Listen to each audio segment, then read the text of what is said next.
alunos da Faculdade Leoniana e todos os professores também. Eu sou o Padre Dimitrios, da comunidade greco-melquita católica, que tem uma liturgia própria, o bizantino grego, e fui convidado então para falar um pouquinho sobre a presença de Maria na nossa liturgia e na nossa espiritualidade. Ela é muito presente mesmo. Vocês podem ver aqui na iconóstase, que é essa parede entre o altar e a Assembleia, ela não separa a Assembleia, a visão é outra. Essa parede une a Assembleia, une o povo ao mistério do Cristo. Então, por isso essa parede é coberta de ícones. E chama a atenção o fato de Maria estar aqui também.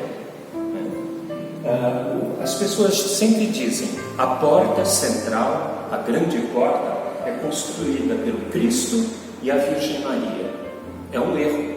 Ela é construída pelo Cristo adulto e pelo Cristo criança no colo de Maria. E por que tem que ter o Cristo criança?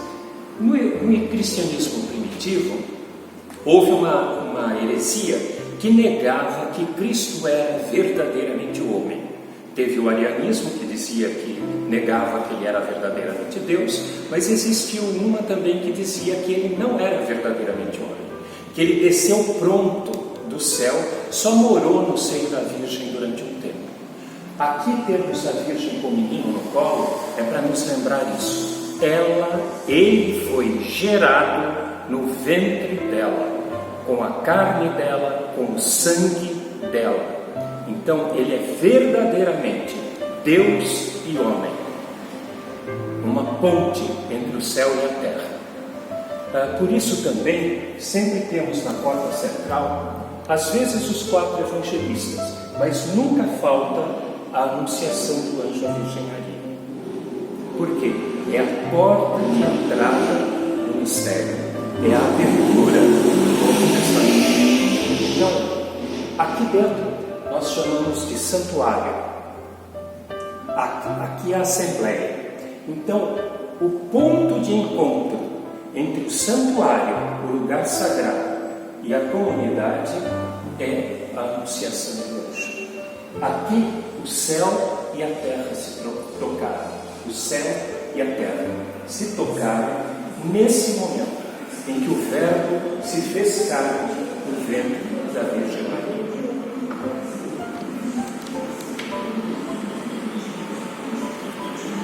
É bastante comum no presbitério nós termos o ícone da Virgem com o filho no ventre também, lembrando a mesma coisa. Ela não é Deus, mas existe uma expressão poética no Oriente que diz que ela é maior que o céu, ou na linguagem deles, mais vasta que os céus. Então ela é chamada em grego platitera, mais vasta que os céus. Por quê? Aquele que o céu não pode conter, se eu for aos céus, eu lá o encontro. Se eu for às profundezas do inferno, ele lá também está. Onde eu poderei fugir da sua face? Ele não cabe em lugar nenhum, mas se fez contido no ventre dela. Então ela é maior que o céu. O que mais que eu posso dizer? Nós não temos o terço, né? As pessoas perguntam, nossa, com tanta devoção a Nossa Senhora, e o terço? Nós não temos, na tradição bizantina, um terço. Também se reza o terço, mas por influência ocidental. Agora, no Oriente, nós temos o hino acatistos. Catistos, sentado. Então, no qual não se senta, se celebra ele inteirinho de pé, um pouco mais de meia hora em pé. Esse hino canta louvores a Nossa Senhora e a participação dela no mistério da salvação. Quando o padre abre a porta, antes da celebração, existe um ritual no qual o padre abre as portas, vai se paramentar e depois prepara o pão para a celebração. Quando ele vai abrir essa porta, na oração, que é chamada oração das portas, ele diz: abri-nos a porta da misericórdia, bendita Mãe de Deus, porque confiando em vós não seremos decepcionados, mas por vós seremos livres de todas as provações, pois sois a mãe de todos os cristãos. Na celebração da Divina Liturgia, é o nome que nós damos à missa, Maria é lembrada várias vezes. E todas as vezes que ela é lembrada, que o nome dela é dito na liturgia, as portas se abrem, porque durante a celebração elas se fecham e se abrem várias vezes. Toda vez que se canta Maria, se abrem as portas. Um dos cantos mais interessantes é logo depois da consagração. O padre se levanta e diz, lembrando também da nossa Santíssima, Puríssima, bendita e gloriosa Senhora, Mãe de Deus e sempre Virgem Maria. Outra coisa, jamais dizemos Mãe de Deus sem fazermos o sinal da cruz. Então o padre vem incensar o ícone da Virgem, dizendo: é verdadeiramente justo glorificar-vos, ó Mãe de Deus, que sois bem-aventurada para sempre isenta de todo pecado e Mãe de nosso Deus. Sois mais venerável que os querubins, incomparavelmente mais gloriosa que os serafins. Vós que gerastes o Verbo de Deus, sem deixar de ser virgem, a vós que sois realmente a Mãe de Deus, nós vos exaltamos.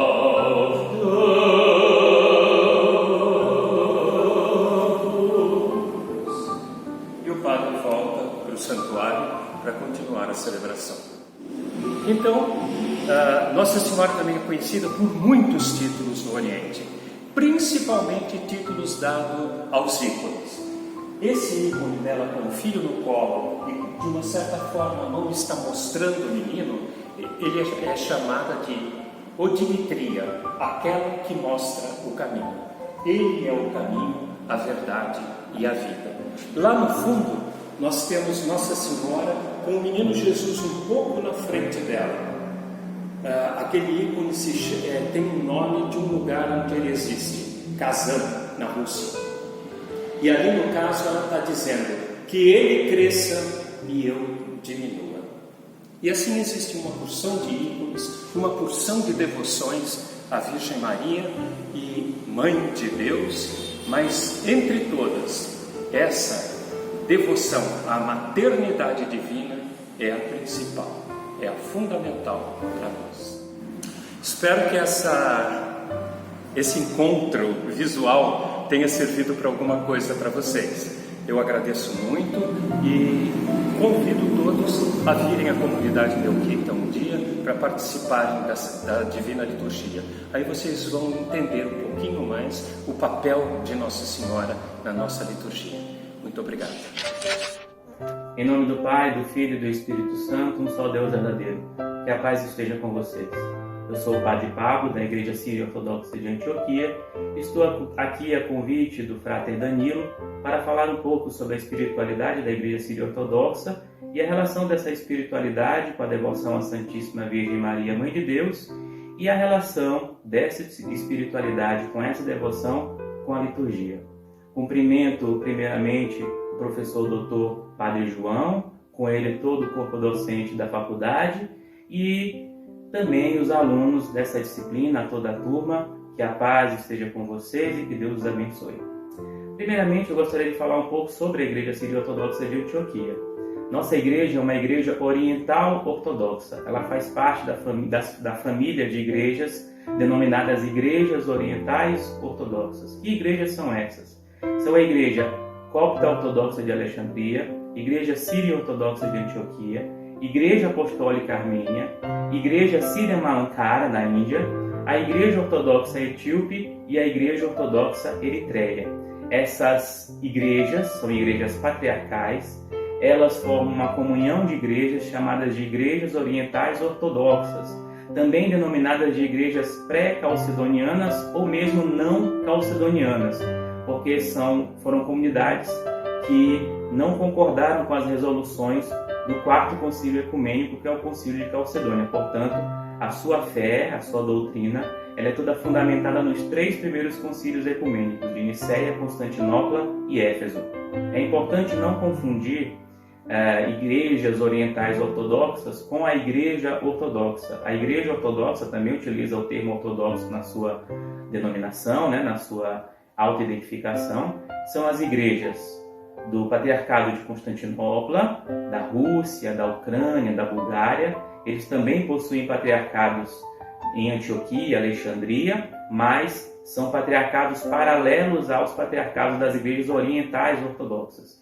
Então, é muito bom esclarecer. Existem as igrejas ortodoxas e as igrejas orientais ortodoxas. As igrejas ortodoxas todas são de rito bizantino, enquanto nós, as igrejas orientais ortodoxas, pertencemos, apesar de estarmos em plena comunhão eucarística, mas cada igreja pertence a um rito, uma família litúrgica distinta. Por exemplo, a minha igreja, da qual eu sou sacerdote e sirvo como sacerdote, ela é uma igreja de rito siríaco-antioquiano ocidental, ou seja, é o rito mais antigo da igreja, cuja liturgia foi formulada por São Tiago, primeiro bispo de Jerusalém, e ainda hoje guardamos, por exemplo, entre outras tradições, o uso da língua siríaca, o aramaico, a língua que Jesus falava como nossa língua litúrgica.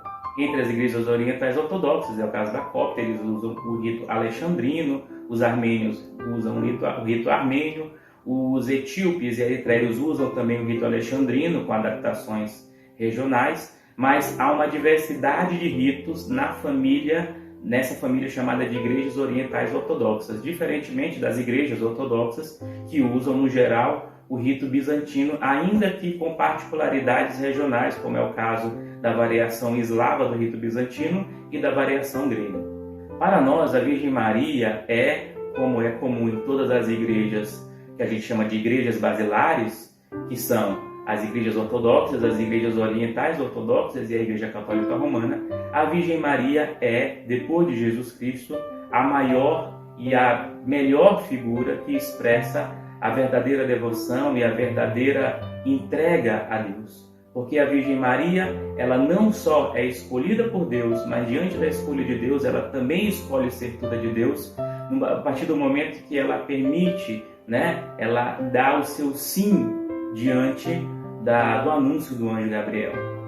Portanto, para nós, das igrejas orientais ortodoxas, então, consequentemente da igreja sírio-ortodoxa de Antioquia, a Virgem Maria não é só uma figura histórica, não só é uma figura dentro da narrativa do Evangelho, mas ela é essencial para a própria compreensão do mistério da encarnação. Para nós, a Virgem Maria é chamada, por exemplo, em siríaco, em aramaico, a língua de Jesus, ela é chamada de Kadisto Marian Yildaf Aloho, Santa Maria, Mãe de Deus, assim como os católicos romanos também chamam, e assim como também os ortodoxos de tradição bizantina também denominam a Virgem Maria. Em nossa liturgia, a Virgem Maria está presente em absolutamente todos os ritos, todos os ofícios, todas as celebrações e todos os ritos, por exemplo, que envolvem os sacramentos. Na liturgia eucarística, mesmo desde o começo até o final da liturgia, a Virgem Maria é citada várias vezes durante a celebração como intercessora, como aquela que é modelo de fé, é modelo perfeito de cristianismo, modelo perfeito de seguimento de Jesus. Nossa liturgia, para ficar um pouco mais claro para vocês entenderem, ela é formada por 3 sacrifícios. O primeiro é chamado de sacrifício de Melquisedeque. Na igreja, há uma divisão entre a nave, onde ficam os fiéis, e o santuário, onde ficam os sacerdotes e os diáconos. Essa divisão é composta por 3 portas, com cada porta com uma cortina. São 3 cortinas, portanto. E antes de começar a missa, a Divina Liturgia, onde os fiéis podem assistir e participar, os padres e os diáconos, que vão participar ali, vão celebrar, eles vão para dentro do santuário, ainda com as cortinas fechadas, e celebram primeiro 2 sacrifícios. O primeiro é chamado de sacrifício de Melquisedeque, que é quando o padre, essencialmente, além de uma série de orações, oferece pão e vinho. No segundo sacrifício, chamado sacrifício de Arão, o sacerdote vai, no primeiro momento, além das orações, ele vai colocar as suas vestes sacerdotais, os paramentos, cada paramento com um conjunto de orações, e vai oferecer, tal qual o sacerdote Arão, vai oferecer incenso com uma série de orações e intenções para aquela celebração. O terceiro sacrifício, que é o chamado sacrifício de Jesus, é, portanto, o que a gente chama de missa pública, ou seja, a missa que os fiéis vão assistir. Nesse momento, as cortinas do santuário se abrem e os fiéis não só podem assistir o rito como um todo, mas podem também participar dele, respondendo às orações, às intercessões, cantando junto com os sacerdotes e com os diáconos. Mas um dado curioso: as cortinas do santuário se abrem exatamente na hora que o padre proclama a seguinte oração: Marian de Lethor Yohanon Damdor, ou seja, Maria que vos deu a luz e João que te batizou. Na hora que o padre fala Maria que vos deu a luz, a cortina do santuário se abre, exatamente porque nós compreendemos que até a encarnação, até a Virgem Maria dizer sim, até o nascimento de Jesus, o sagrado estava, por assim dizer, invisível para nós por conta do pecado.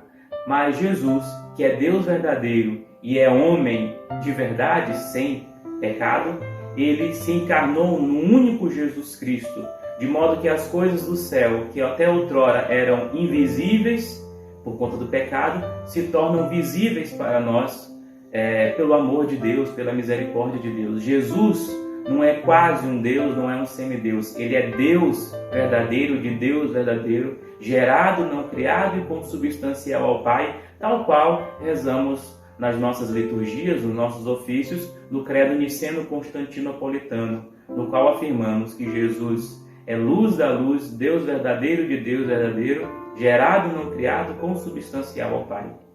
Veja que a Virgem Maria, desde o começo da missa, já tem um papel crucial na própria compreensão do que é a missa, na própria compreensão do que é a celebração, na própria compreensão do que é o momento litúrgico. Não se fala de celebração litúrgica na Igreja Sírio-Ortodoxa e nem em todas as outras igrejas orientais ortodoxas sem falar da Virgem Maria. Não se faz nenhum tipo de pedido a Deus pela intercessão, pela mediação, aliás, de Nosso Senhor Jesus Cristo, sem o pedido da intercessão dos santos, mas em especial da Santíssima Virgem Maria, Mãe de Deus.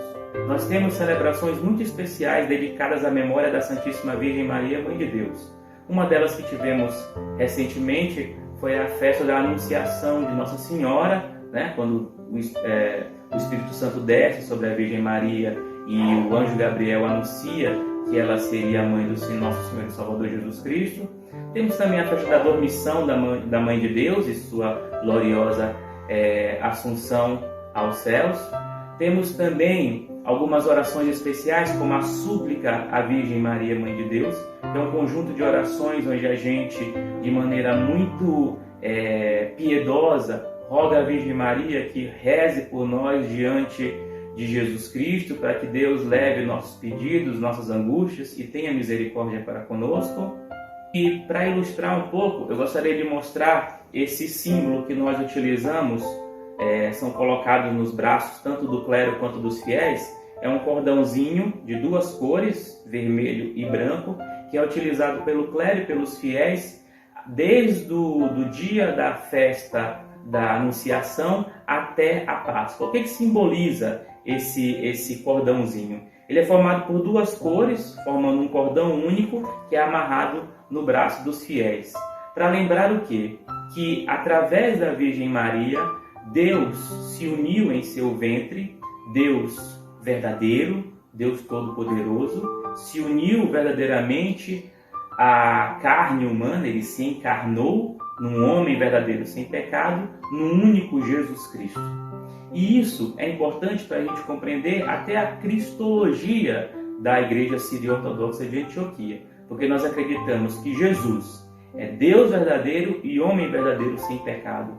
Não, essas duas naturezas, elas estão unidas, porém elas são distintas no sentido que, assim como esse cordão eu consigo ver num cordão só, tanto o vermelho quanto o branco, no único Jesus eu tenho o Deus e o homem perfeito. Essas duas naturezas estão unidas. Aqui eu não tenho dois cordões, eu tenho um cordão de dois cordões. Assim como Jesus é um Jesus de duas naturezas. Veja, é exatamente a festa da Anunciação à Virgem Maria que marca o uso desse símbolo tão importante para nós, que professa a nossa fé na encarnação e nesse Cristo, que é mais do que um profeta, é mais do que um líder, é mais do que um homem de palavras bonitas, mas é Deus encarnado que por amor se deu por nós na cruz e verdadeiramente ressuscitou ao terceiro dia e está no céu, que é vitorioso, que é glorioso e que voltará para resgatar, para levar para Jerusalém Celeste aqueles que forem fiéis a Ele. A nossa igreja, como é tradição nas demais igrejas orientais, tanto ortodoxas quanto orientais ortodoxas, né? Lembrando que ortodoxas são as igrejas bizantinas, né, de tradição bizantina, e as orientais ortodoxas são as não calcedonianas, copta, armênia, siríaca, etíope, eritreia e da Índia. Nós não utilizamos nas nossas igrejas imagens de escultura. As igrejas orientais todas usam ícones, que são escrituras em imagens. Tanto é que nós não falamos pintar ícones, mas falamos escrever ícones, porque são verdades teológicas, verdades de fé através de cores, de formas e de símbolos. Então, dentro das igrejas, nós não utilizamos imagens de escultura. Porém, não é incomum e também não é considerado um problema que os fiéis nas suas casas tenham alguma imagem de escultura da Virgem Maria, Mãe de Deus, de Nosso Senhor Jesus Cristo ou de algum santo. Mas dentro das igrejas, nós temos exclusivamente imagens no seu formato de ícones, que são essas pinturas, que nós falamos de escrever ícones, né? Que representam bem a espiritualidade da nossa igreja. Uma das relíquias mais importantes da nossa igreja, nós temos muitas relíquias, mas acredito que a mais importante da Igreja Sírio-Ortodoxa de Antioquia é a relíquia do Santo Cinto de Nossa Senhora. Essa relíquia, a história conta, a tradição conta, que São Tomé, quando voltou para a Terra Santa, ao saber que a Virgem Maria havia adormecido e estava sendo assunta aos céus, quando ele chegou, ele perdeu, né? Ele não conseguiu, junto com os outros apóstolos, ver essa cena maravilhosa do corpo da Virgem Maria sendo assunta aos céus. Então ele rogou a Deus que desse para ele um sinal. E nesse momento o céu se abriu, a Virgem Maria apareceu para ele acompanhada de anjos e retirou o cinto que amarrava a sua cintura, retirou e entregou para ele, né? E para que ele então tivesse uma prova de que, de fato, a Virgem Maria e seu corpo tinha sido assunto aos céus. E quando ele depois fica com essa relíquia vai sendo passada por várias regiões, até que ela é colocada, uma parte dela, é colocada sobre o altar de Nossa Senhora do Santo Cinto na cidade de Homs, na Síria. E esse cinto passou séculos, todos esses 2000 anos praticamente, sobre esse altar, até que agora no século XX ele foi retirado, foi feito um estudo de carbono 14. De fato ele pertence ao primeiro século, a uma veste do primeiro século, e esse cinto, né, essa relíquia do Santo Cinto, existe uma série de relatos, uma série de testemunhos de coisas miraculosas que aconteceram por pessoas que tocaram nesse cinto, que tiveram suas casas abençoadas, visitadas por esse cinto. E no ano de 2016, um pedacinho, um filetinho desse cinto veio para o Brasil, nas mãos do nosso santo patriarca, Mor Inácio Efrém II Caminho, atual patriarca de Antioquia e todo o Oriente. E ele trouxe um pedaço desse cinto e ele está na igreja de Nossa Senhora do Santo Cinto, em Brasília, no Distrito Federal. E então a gente tem, além de ser uma grande relíquia para a igreja em todo o mundo, nós temos um pedacinho dessa grande graça e dessa grande bênção aqui no Brasil, abençoando a nossa igreja e, claro, aberta para que todos aqueles que têm uma devoção verdadeira à Virgem Maria, Mãe de Deus, possam também visitá-la e possam orar diante dessa relíquia e receber suas graças e bênçãos. Bem, mais uma vez eu cumprimento o professor Dr. Padre João, todos os alunos dessa turma. Peço a Deus que a Santíssima Virgem Maria sirva-lhe sempre de inspiração e de modelo de fidelidade e de amor a Deus. E da minha parte, estou sempre à disposição para poder ajudar naquilo que for possível. Um grande abraço, fiquem na paz de Deus e que Deus os abençoe. Mas a minha saudação aos alunos do terceiro ano de Teologia. Para mim é uma satisfação poder estar conversando com vocês. E eu sou o Padre Giovanni, padre da paróquia Nossa Senhora da Igreja, estive em Taubaté, sou da Congregação do Espaço Sagrado de Jesus, de Unianos. E falando um pouco sobre a figura de Maria e sua importância na história da salvação, como nós sabemos, Maria tem uma importância capital, né, na história da salvação, sobretudo na encarnação do Verbo, ela que acolhe o Verbo da vida, Jesus, que é o nosso Salvador. E a Igreja, desde o princípio, né, desde as comunidades no início, ela tem um apreço especial pela figura, pela pessoa de Maria, como aquela que se insere também nesse processo, né, de acolher o mistério de Deus em sua vida e de se deixar orientar por esse mistério. Então Maria também é sinal da Igreja, não apenas daquela que gesta, que traz ao mundo o Filho de Deus, mas aquela que realmente está a serviço, né, desse mistério, como todos nós devemos estar. Olhando para Maria, como diz a Igreja, nós nos vemos nela, né, como aquela onde Deus realizou plenamente maravilhas e realizou o seu projeto humanizador em sua vida. E dentro do ano litúrgico, né, nós celebramos Maria em diversos momentos, né, a sua memória é celebrada, ligada claramente ao memorial de Cristo, a memória da sua vida, paixão, morte e ressurreição, seu mistério pascal, é celebrado através das solenidades, das festas e das memórias. Para dar algum destaque sobre as festas, temos, aliás, sobre as solenidades, temos, por exemplo, dia 1º de janeiro, que celebra-se a Mãe de Deus, a Theotokos. Celebramos também a festa da Imaculada, a festa da Imaculada, dia 8 de dezembro, Nossa Senhora Aparecida, que aqui na nossa igreja no Brasil é celebrada com solenidade a 12 de outubro, e outras solenidades próprias da Mãe do Senhor. E depois as festas, né, que temos, outras festas que celebramos da Mãe do Senhor, como por exemplo a visitação de Maria, a Isabel, e outras festas mais que nós celebramos. Depois as memórias, como Nossa Senhora de Lourdes, Nossa Senhora do Carmo, Nossa Senhora de Lourdes, que é 11 de fevereiro, Nossa Senhora do Carmo, 16 de julho, e são as celebrações ao longo do ano litúrgico que nós vamos celebrando a memória da Mãe do Senhor. E entre, só para a gente finalizar, além desses dados, né, das solenidades, festas e memória, um texto bíblico também que, ao menos a mim, é muito caro, que é o Magnífica, como está no Evangelho de Lucas, e o que a igreja, uma das orações da igreja, a igreja reza nas vésperas, né? E a oração da nossa igreja, toda a igreja reza, canta com Maria, né? O cântico evangélico, o Magnífica, como também as bodas de Caná. Para mim também é um texto assim basilar, né?